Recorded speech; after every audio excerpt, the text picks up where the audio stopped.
আসসালামু আলাইকুম সম্মানিত সুধী দর্শক মণ্ডলী, সকলকে আন্তরিক সালাম, ভালোবাসা এবং শুভকামনা জানিয়ে শুরু করছি আজকের এই ভিডিও।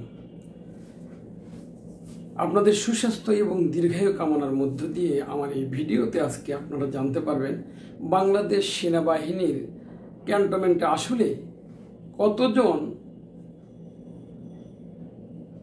সন্ত্রাসী, দুর্নীতিবাজ এবং হত্যাকারী আশ্রয় নিয়েছে। সেই সংবাদটি গতকাল আইএসপিআর থেকে জানানো হয়েছে।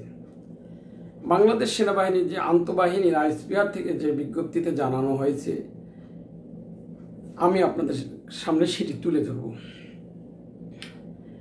যদি ভিডিওটি ভালো লেগে থাকে দয়া করে লাইক দিবেন, কমেন্ট করবেন এবং শেয়ার করতে ভুলবেন না। সেই সাথে ফলো করে সাথে থাকবেন প্লিজ। আমি নতুন নতুন সংবাদ নিয়ে আপনাদের সামনে হাজির হব ইনশাআল্লাহ। অন্তত দেশের জন্য সামান্যতম ভূমিকা যদি আমি রাখতে পারি নিজেকে ধন্য মনে করব। গতকাল বাংলাদেশ সেনাবাহিনীর সংবাদ বিজ্ঞপ্তিতে জানানো হয়েছে যে এ পর্যন্ত সেনানিবাসে আশ্রয় নিয়েছিলেন 626 জন দুর্নীতিবাজ, বিচারক, কর্মকর্তা, আমলা, পুলিশ নেতা সহ এবং তাদের পরিবারের সদস্যরা সাথে ছিলেন।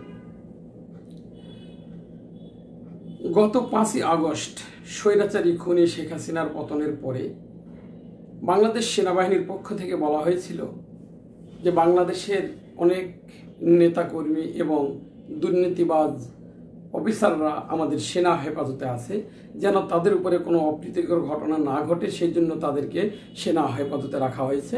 সময় মতো তাদেরকে আইনের হাতে তুলে দেওয়া হবে। কিন্তু গতকাল 18ই আগস্ট যেটা জানানো হলো, তাতে আমরা যা মনে করেছিলাম যে বাংলাদেশের সকলেই সেনানিবাসে আছে আর টেনশনের কোনো কারণ নাই, তারা অচিরেই ধরা পড়বে বলে জাতি মনে করেছিল।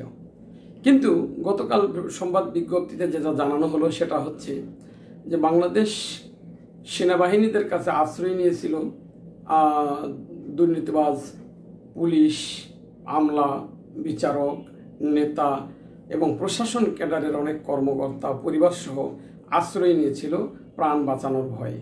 তারা নিজ উদ্যোগে অলরেডি সবাই সেনানিবাস থেকে যাওয়া শুরু করেছে, অলরেডি চলেও গিয়েছে। আর মাত্র 7 জনের মতো আছে পরিবার সত্ত্বেও। এরই মধ্যে বাংলাদেশ আইন শৃঙ্খলা বাহিনীর হাতে তুলে দেওয়া হয়েছে 3 জনকে। এই 3 জনের মধ্যে হচ্ছে সাবেক স্বৈরাচারী সরকারের ডেপুটি স্পিকার শামসুল হক টুকু, সাবেক তথ্য সম্প্রচার অর্থাৎ আইসিটি প্রতিমন্ত্রী জুনায়েদ আহমেদ পলক এবং ছাত্র লীগের ঢাকা বিশ্ববিদ্যালয়ের সেক্রেটারি তানভীর হাসান সৈকত। এই 3 জনকে অলরেডি পুলিশ গ্রেপ্তার করেছে, এটা আমরা সবাই জানি। এরপরে যেটা দেখছি সেটা হলো এই 626 জনের মধ্যে পুলিশ সদস্য ছিলেন 515 জন।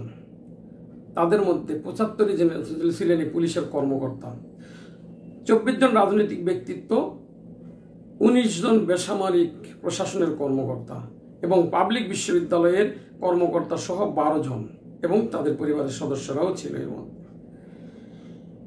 পুলিশের তথ্য মতে 5ই আগস্টের পরে বিভিন্ন পুলিশ ফাঁড়িতে এবং থানায় হামলা হওয়ার ভয়ে পুলিশ সদস্যরা সকলে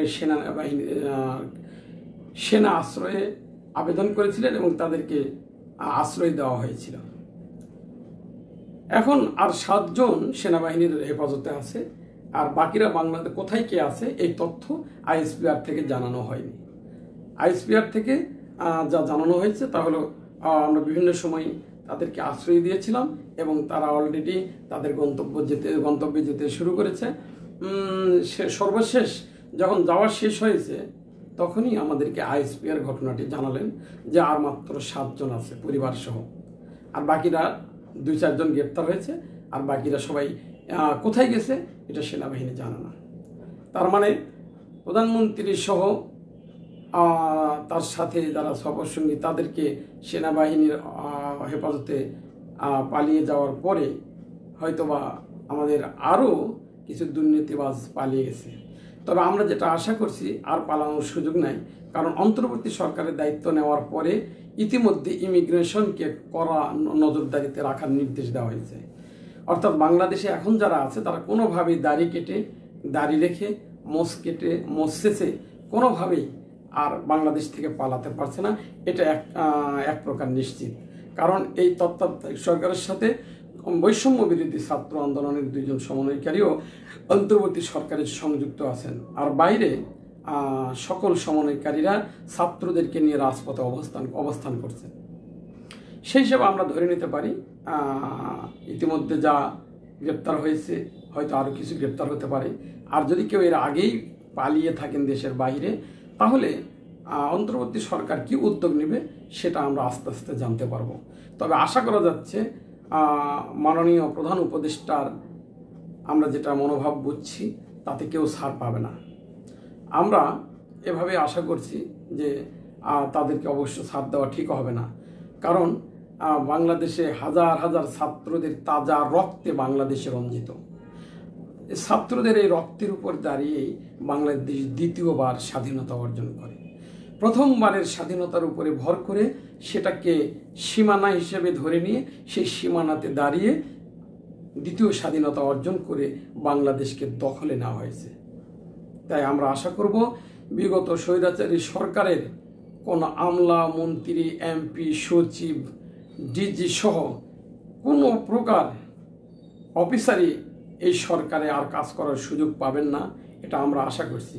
আর যদি এই সরকার আবারও তাদেরকে বহাল রাখে এবং সকল যে ধরনের অফিসাররা গুলির নির্দেশ দিতে পারে, এটা তদন্ত করে যদি বিচার করা না হয়, তারা যদি থাকে, তাহলে আবারও দেশের পরিস্থিতি স্বৈরাচারী খুনি হাসিনার কানে আবার চলে যাবে।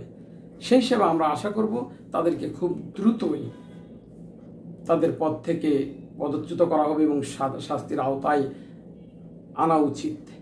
আর এখানে যারা এতদিন পদবঞ্চিত ছিলেন, যারা এতদিন নির্যাতিত ছিলেন, যারা এতদিন বরখাস্ত হয়ে বাসায় ছিলেন, তাদেরকে দ্রুত নিয়োগ দিয়ে বর্তমান যারা খুনি হাসিনার সাথে হাত মিলিয়ে ছাত্র আন্দোলনে রক্তের খেলা খেলেছে, তাদেরকে খুব দ্রুতই শাস্তির আওতায় আনা হবে। এটাই আমাদের চাওয়া পাওয়া। আমরা প্রতীক্ষা করছি, দেখি পরবর্তী সংবাদ আমাদের হাতে কি আসে। এ পর্যন্ত সকলে ভালো থাকুন, সুস্থ থাকুন। আসসালামু আলাইকুম ওয়া রাহমাতুল্লাহি ওয়া বারাকাতুহু।